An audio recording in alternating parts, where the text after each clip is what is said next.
Guten Abend, ihr Lieben. Pastor Tim von Bibel Baptisten Gemeinde Hamburg-Stellingen hier heute Abend bei euch wieder. Und wir werden also heute Abend Psalm 145 anschauen. Psalm 145. Ich wollte nur einiges erwähnen. Erstmal Kingsford und Kevin haben beide Geburtstag heute und wir gratulieren die beiden Jungs heute am Geburtstag. Wir hoffen, dass ihr einen schönen Tag erlebt habt. Der Herr hat uns sehr schönes Wetter, sonniges Wetter geschenkt und ja, Gottes Segen zum Geburtstag Kingsford und Kevin. Außerdem, einige haben angerufen und melden, sie haben im Radio gehört, wir durften uns schon bei der Gemeinde treffen. Ich habe das in den Nachrichten verfolgt, dieses Treffen von Frau Merkel und andere von den Regierungsleuten verfolgt in den Nachrichten heute.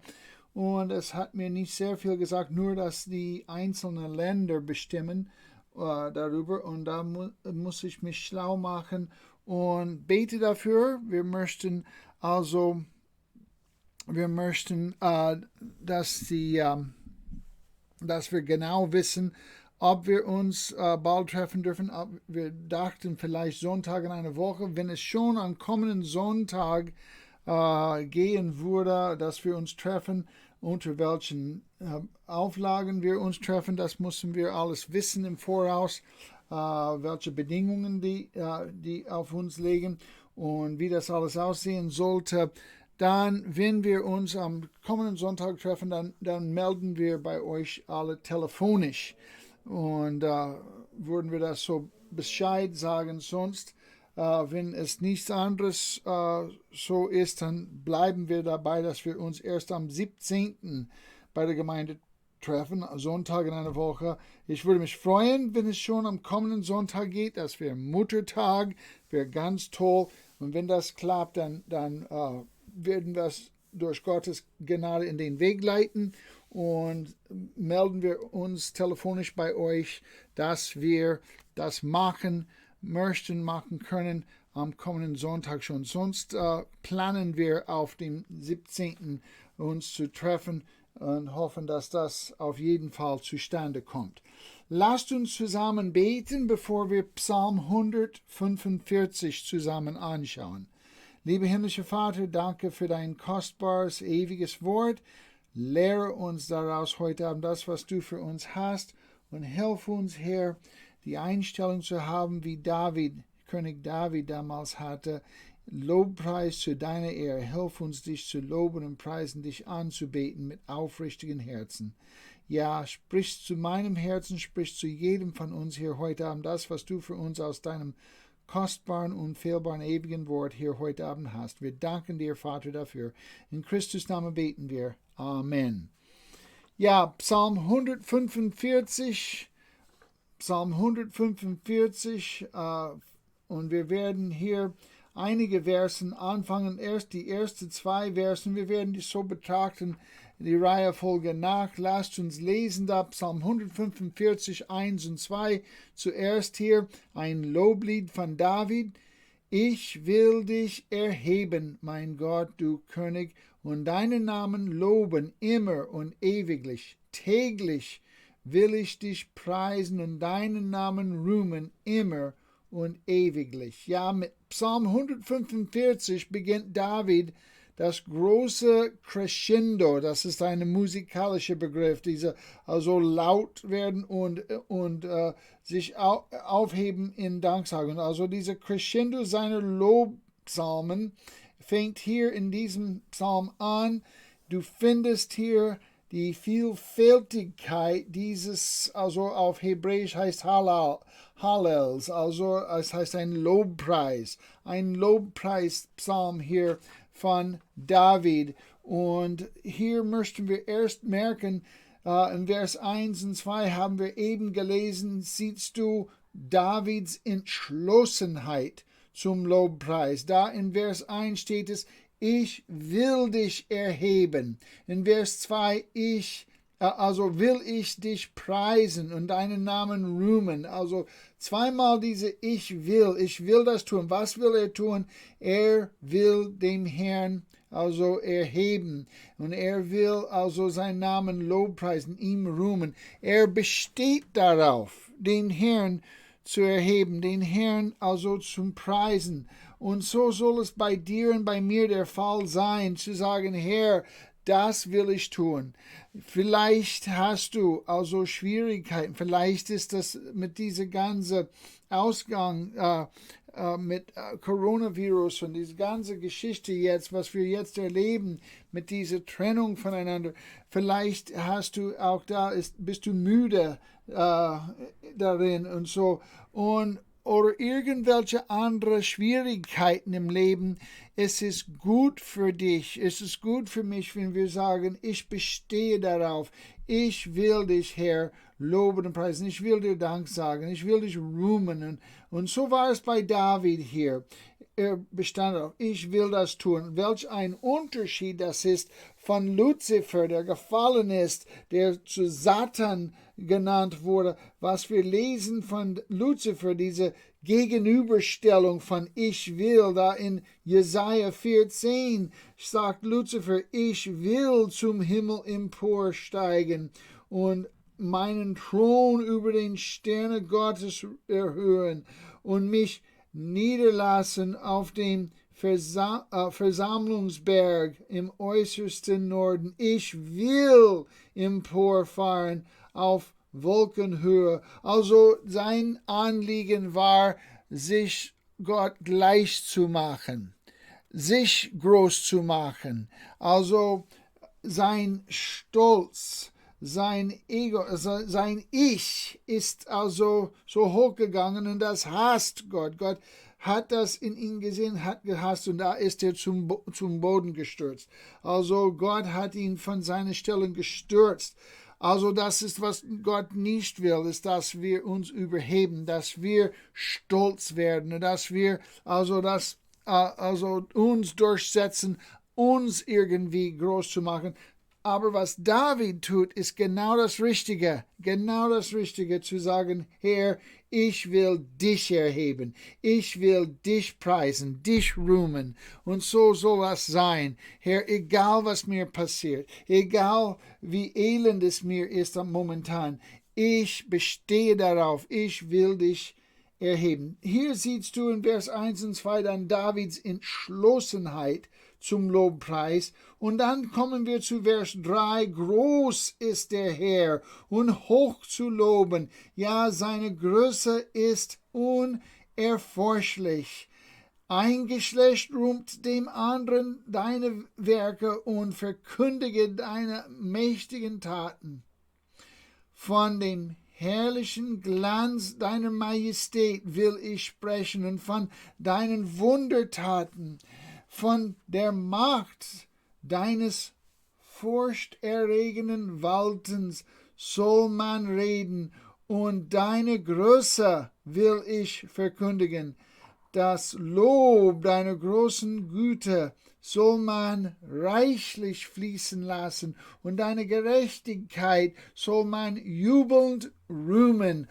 Also hier siehst du die wunderbare Größe Gottes. David bringt das hier zum Ausdruck. Erstmal seine Entschlossenheit, den Herrn zu loben und preisen und rühmen. Und jetzt erwähnt er hier mit Nachdruck die wunderbare Größe Gottes. Also in einem anderen Psalm, da hast du, wo er sagt, von allen Seiten, also Psalm 139 ab Vers 5, von allen Seiten umgibst du mich und hältst deine Hand über mir, schrieb David da in Psalm 139. Diese Erkenntnis ist mir zu wunderbar, zu hoch, als dass ich sie fassen könnte. Wo sollte ich hingehen vor deinem Geist, sagte David dem Herrn, und wo sollte ich hinfliehen vor deinem Angesicht? Und da stiege ich hinauf zum Himmel, so bist du da. Oder wir haben das in einer anderen Zeit gemerkt, das heißt, auf Hebräisch stiege ich zum Himmel, du bist da. Oder wenn ich im Totenreich wäre, mein Lager machen würde. Was? Du bist da. Und so ist es. Nehme ich Flügel der Morgenröte und ließe mich nieder auf dem äußersten Ende des Meeres, so würde auch dort deine Hand mich führen und deine Rechte mich halten. Also hier Gottes unerforschliche Größe in seiner Allgegenwärtigkeit. Gott ist überall. Gott ist da und du kannst von ihm nicht entkommen, aber du kannst auch wissen, er ist immer bei dir. Sein Geist wohnt in dir als sein Kind. Und so David erwähnt das hier. Der hatte damals im Alten Testament den innenwohnenden Heiligen Geist nicht, sondern der Geist Gottes kam auf ihn. Und also inspiriert, sein Wort ist inspiriert, hat David geleitet, als er die Psalmen geschrieben hat. Aber wir in der neuen testamentlichen Zeit, also seit Pfingsten, haben wir als Kinder Gottes den innenwohnenden Heiligen Geist, der in uns wohnt, lehrt uns Gottes Wort. Aber David merkte schon da, der Herr ist überall, er ist gegenwärtig und seine Größe war ihm wunderbar. Als nächstes nimmt er dann die wunderbare Gnade Gottes, Vers 8 bis 13 hier in Psalm 145. Gnädig, Vers 8, gnädig und barmherzig ist der Herr, geduldig und von großer Güte. Der Herr ist gütig gegen alle und seine Barmherzigkeit waltet über allen seinen Werken. Alle deine Werke werden dich loben, o Herr, und deine Getreuen dich preisen. Von der Herrlichkeit deines Reiches werden sie reden und von deiner Macht sprechen, dass sie den Menschenskindern seine mächtigen Taten verkünden und die prachtvolle Herrlichkeit deines Reiches. Dein Reich ist ein Reich für alle Ewigkeit und deine Herrschaft währt durch alle Geschlechter.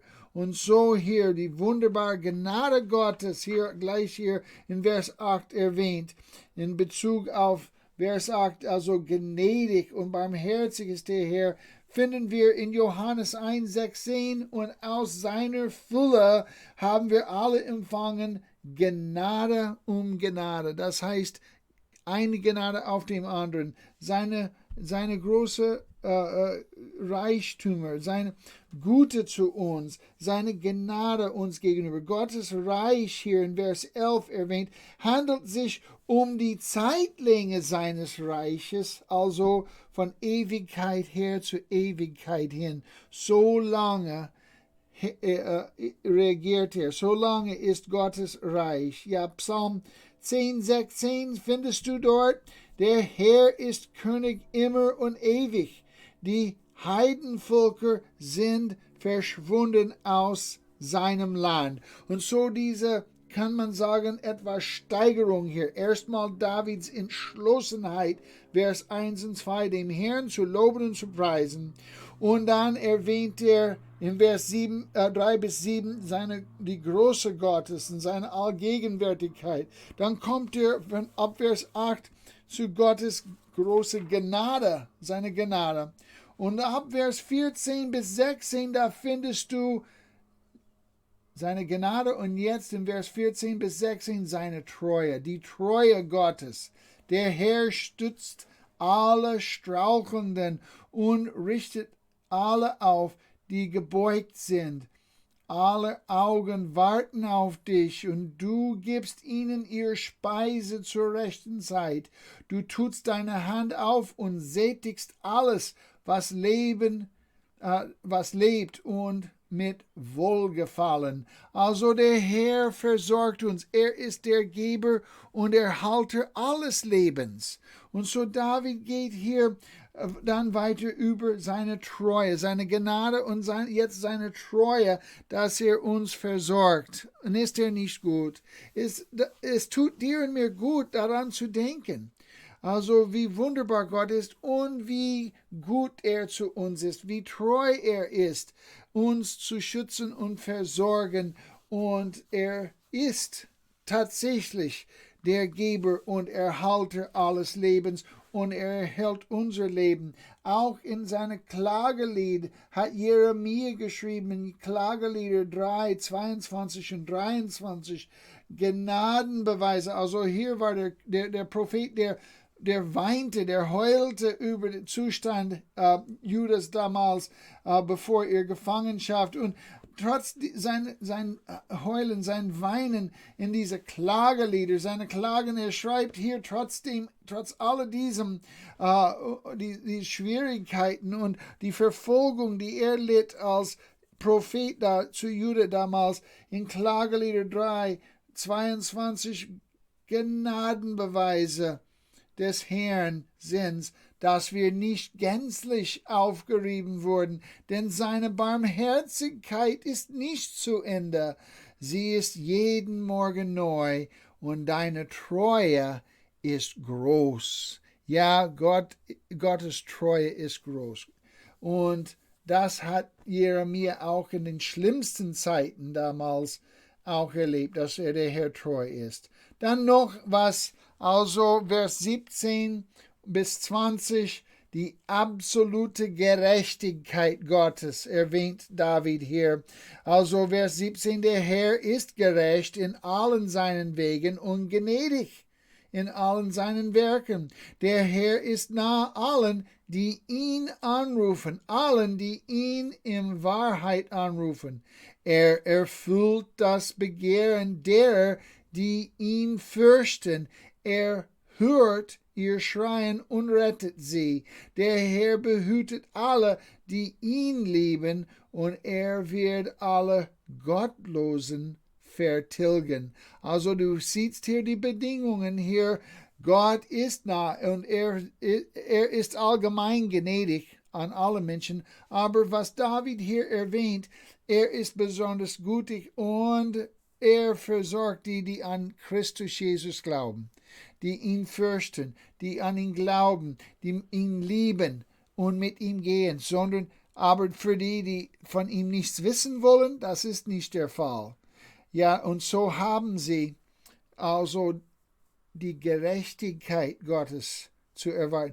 Gott in seiner Gerechtigkeit richtet die Sünde. Aber wenn du Christus Jesus als Herr und Heiland kennst, deine Sünden wurden schon an Jesus Christus am Kreuz Golgatha gerichtet. Und du stehst in ihm vor Gott gerecht, und er darf mit dir in seiner Gnade umgehen, und das tut er. 2. Timotheus 4,8: Von nun an liegt für mich die Krone, schreibt Paulus, die Krone der Gerechtigkeit bereit, die mir der Herr, der gerechte Richter, an jenem Tag zu erkennen wird, nicht aber mir allein, sondern auch allen, die seine Erscheinung lieb gewonnen haben. Also dieser Begriff, der Herr, der gerechte Richter. Also du und ich, wir werden manchmal von anderen verurteilt, wir werden verleumdet, wir werden missachtet, wir werden also falsch gehandelt. Oder vielleicht ist es andersrum. Wir werden manchmal irgendwie so besser behandelt, als wir es verdient haben, sozusagen. Und eher geehrt und geliebt, als wir es vielleicht, aber es ist der Herr, der gerechte Richter ist, ohne Vorurteilen, ohne menschliche Schwächen in dem Urteilsvermögen. Der Herr ist der einzige gerechte Richter. Er wird uns belohnen, also nach unserem Wandel, also als Kinder Gottes, und das wieder gut machen, wo wir hier falsch gehandelt haben, weil er gerecht ist.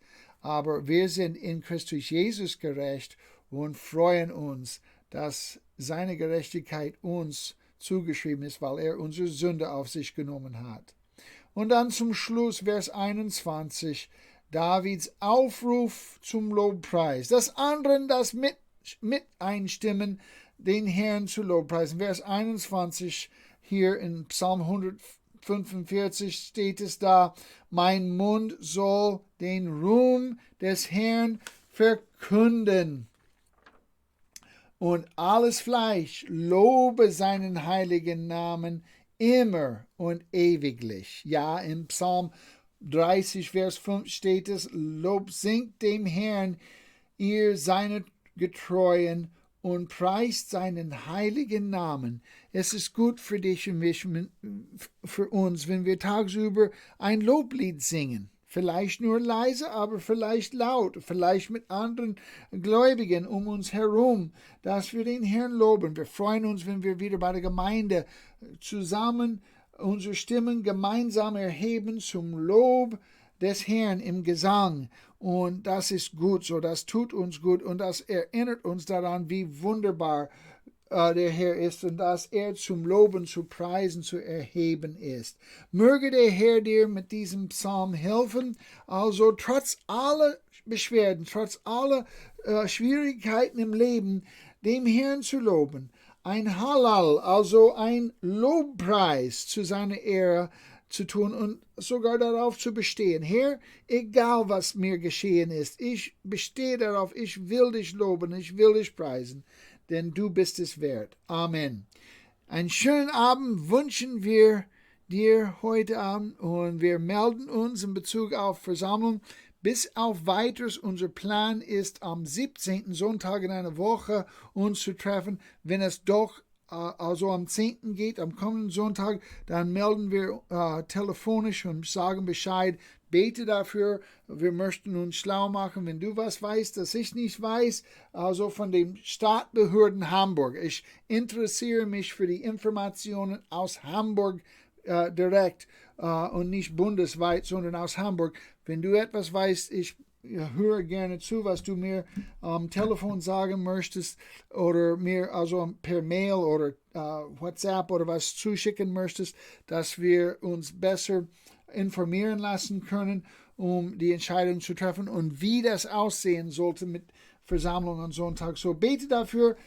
Es wird dann am kommenden Sonntag, aber erst wenn wir das erfahren, sonst bleiben wir bei dem 17. Ich hoffe, dass ich dich nicht durcheinander hier gebracht habe, aber bis auf weiteres sagen wir 17.05. treffen wir uns, es sei denn, dass wir doch das früher machen können und schon am 10. uns treffen können und dann melden wir telefonisch.